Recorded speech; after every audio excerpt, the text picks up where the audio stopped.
Pangalawa pa, gusto lang daw niya peach mango pie. Simple lang. Okay, peach mango pie. Pero ang dala ni Carlo, ube cheese pie.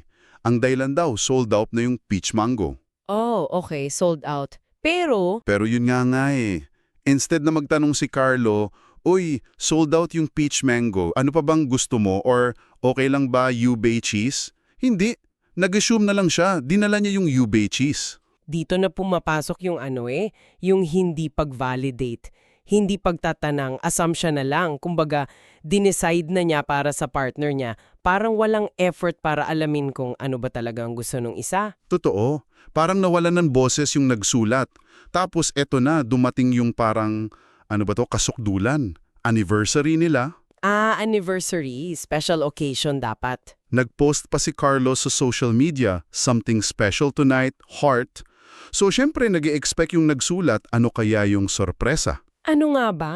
Isang Jollibee Family Pan Spaghetti. Family pan. Spaghetti. Para sa anniversary. Yun na nga, medyo kaduda-duda na yung special dun, di ba? Pero hindi lang yun, may mas malalim pa. Ito yon. Ito yung mabigat eh.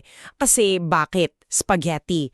Naalala daw ni Carlo, paborito yon ng nagsulat nung high school pa sila. Oh my goodness, high school pa? Dito yung disconnect. Unang-una, hindi na alam ni Carlo na lactose intolerant na pala yung nagsulat ngayon. So sasama talaga tiyan niya dun sa spaghetti. Grabe yun. Hindi na update. Pangalawa, nasabi na rin pala niya recently lang na hindi na niya gusto yung lasa, nahihilo na siya. At pangatlo, yun ba talaga family pan spaghetti para sa anniversary surprise?